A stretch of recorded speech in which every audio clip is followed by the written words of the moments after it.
music.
Elite music is fire.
Elite music.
Elite music is fire.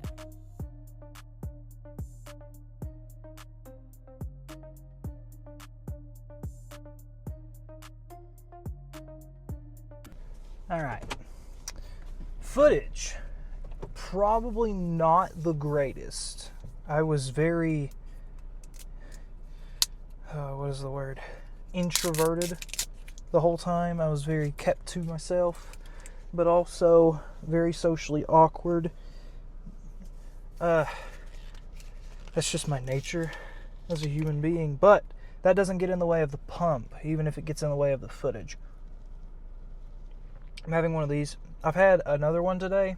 I had a 26 because this was the only 42 that they had, so I got a 26. I had that on my way to school,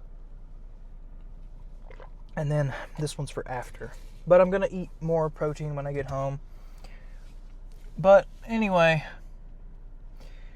great pump, honestly. But I'll say it, because we did biceps first. You know, we had talked about push A, pull A, legs, push B, pull B, legs.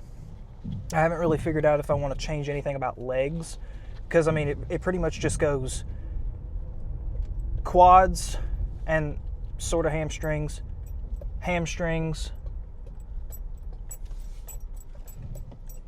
quads, hamstrings, calves.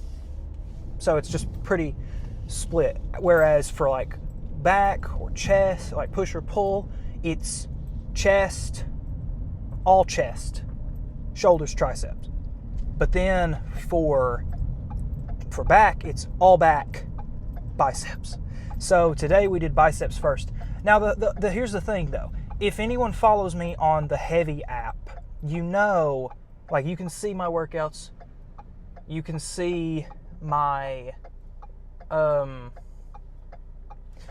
you can see all of my weights, my reps, my exercises, the days that I do, like the day I do it, the second it gets done, it's up on the app. So if you follow me on Heavy, then you can see that. If you're interested, it's not something that I'm not like plugging anything. It's just if you want to see more of my workouts, then that's a place that you can do it.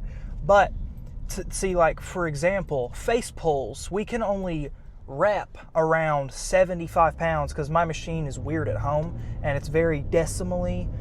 But here at this machine, it could be completely wrong. I was repping 150, same amount of reps, 12 reps, 150. So it's very iffy when it comes to, you know, the amounts and stuff.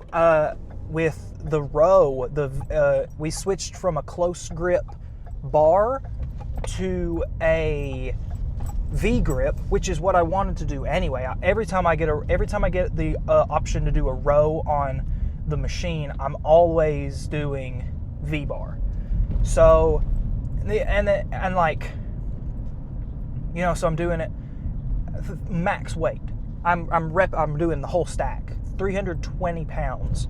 So it's very different. And like, of course, I could probably do more on my machine at home. I may start adding plates, or I may purchase, which would be pretty good considering that I had to search for a pin today. I'll get a pin that I can stack weight on.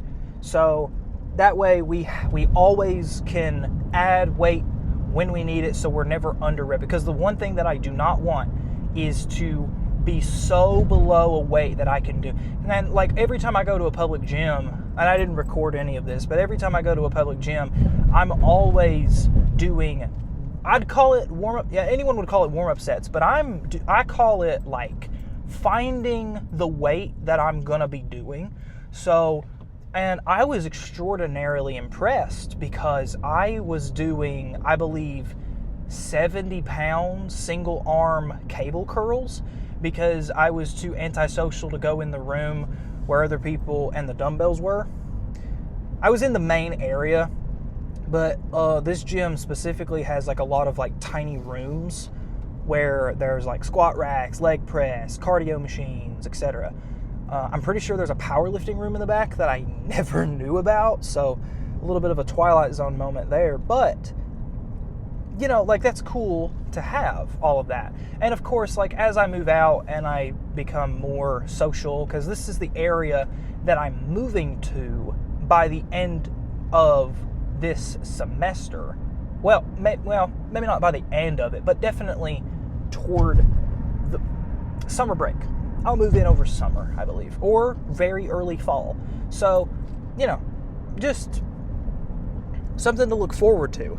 And maybe I'll be less caring. The thing is, I don't care much about people's like negative opinions about me.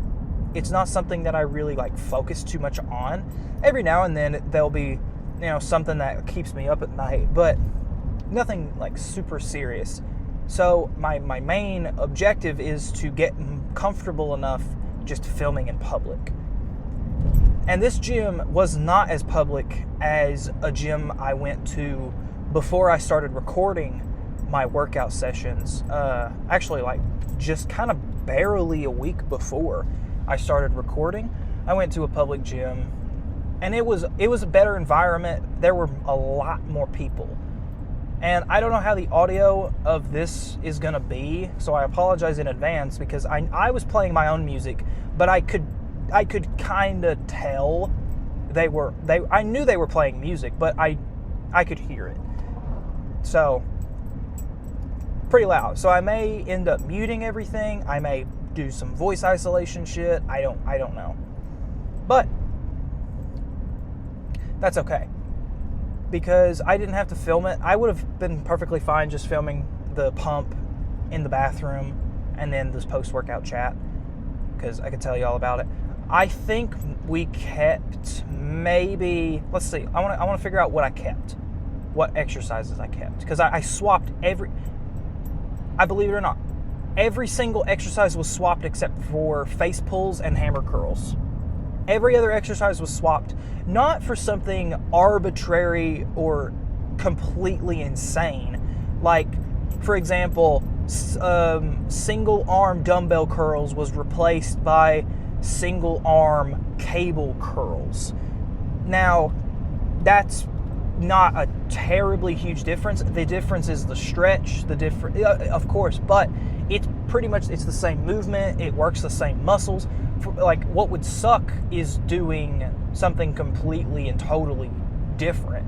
Like, for easy bar curls, I just hooked the easy bar to the same machine and I did easy bar cable curls. So it's not anything crazy. Like I said, still did all the same exercises that I would normally do, just with mainly more cable and machine.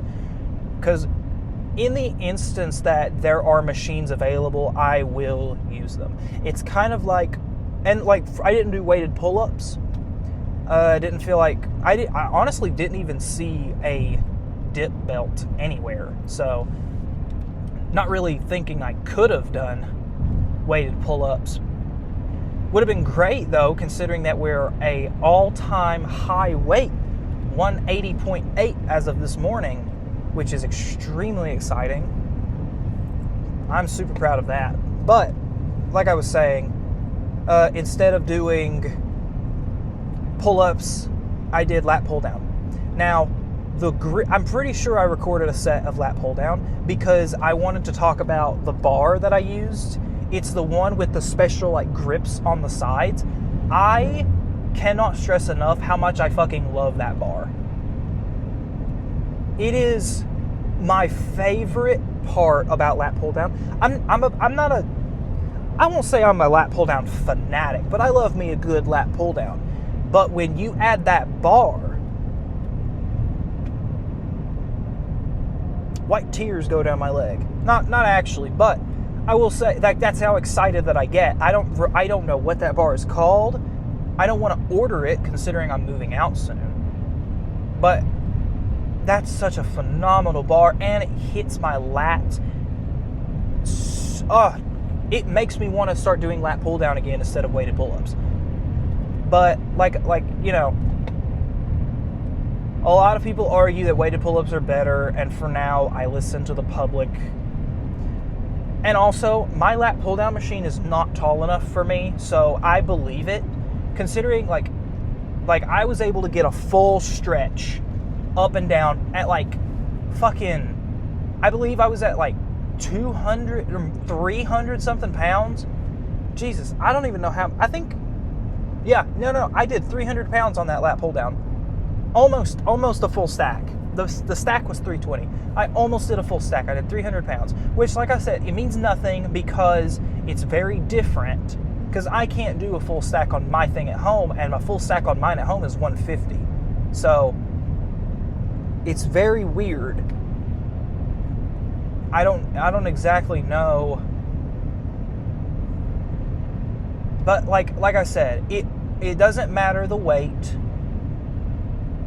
The weight is kind of just, I feel like, okay, so hot take here. The weight is kind of just there as like a marker saying, oh, this is what you did last time. I know that's kind of on the nose, but hear me out. The only thing I go by is how much I can do, because otherwise the weight is just a number. If I can rep 45-pound dumbbells, which I do, then that's what I'm going to do. If I cannot do 50, I'm not going to do 50. I'm going to work on the 45s until I get to the 50. Whereas I started at the 40, because there was only 40, so I started at like 40, 50, I can't remember, on the cable. That was way too light, so I just bumped it up to 80. That was a little too much, so I went down to 70, and I was able to crank out 13 reps. I went 8, swapped arms 8, swapped arms 5, swapped arms 5. Beautiful sets. Beautiful, beautiful sets. Now, the only thing is I wish I leaned forward a little bit more so that I got a full extension. So, like I said, the two things that I look out for in a workout. One, if I'm able, like I'm pulling the maximum amount of weight that I can for a decent amount of reps. Now, decent being between 7 to 12. That's arguably normalized, right? So 7 to 12 reps. Okay, make sure the camera's, or not the camera, the microphone's still on. So 7 to 12 reps, okay? But the weight is just a tracker for that specific machine because every machine's made different. Every cable pulley is different. Hell, it may even have something to do with the fucking whatever attachment you have on it, right? D-bar, whatever the fuck is on it. I should have been using the D-bar, but I'm a fucking idiot, and like I said, antisocial. So, you know, it's just different between every machine. So I'm not gonna be like, oh yeah, fucking full stack is my new max. Guess I gotta order a new goddamn machine for home. No, because I cannot rep a full stack on lat pull down. No, I didn't even do lat pull down on that. I cannot go 320 pound rows at home with the machine because 150 pounds is just almost too much. So, like I said, for the specific machine that it is, it's just a marker, which is why every time I'm logging something on my workout app, I'm just like, different machine, different machine, different machine, because it's not the same machine that I have at home. Now, when I move out and that becomes normalized, you best believe I'm going to be bragging about a full stack, because it's different when I say I did a full stack and the full stack's 320 pounds versus I did a full stack and the full stack is 150. So, it's never about bragging rights. But the second thing in the gym that I look out for to let me know if it was successful is the pump. If the pump is good, the workout was good. And I'll say that today's pump was between decent and good. It wasn't the greatest. It was just when I flex at home and do that, when I touch, and I'll say this, it's most likely because we did biceps first, but you know when we flex and you like see if you can touch your shoulder, I was able to touch pretty fucking easy after the workout. But keep in mind, I did biceps first. It did not have much an effect on my back. So, but, you know, I still lifted while I was fresh, and maybe I lifted more weight. We won't know until, well, actually, if I keep having to go to class, then I may never know how strong I am with biceps at home, doing biceps first versus after back. But, you know, I mean, class could get canceled. I could just give no fucks and just want to go home and work out at home. There's nothing wrong with working out at the home gym, even though the home gym is not as complete as a full gym. Believe me, I would much rather do a machine row than a dumbbell incline row. Believe me. But what the fuck fell? Hello? Something fell. Anyway, it's probably not. Oh, I bet it was it was my pre-workout bottle. The hardest part about going to a gym in public is packing everything into a tiny ass backpack. I gotta get me a gym bag. if anybody knows any good gym bags, because I never really like thought I would need one, but I mean, if I'm moving out, then eventually I'm probably gonna have to grab one. I think I would rather have a duffel than a backpack. But if there's a big ass backpack that I could like fit camera equipment in, that would be pretty fucking sweet. But I mean, this talk has gone on. This conversation has gone on for a while, so I will see you tomorrow for what I hope will be the greatest squat known to man.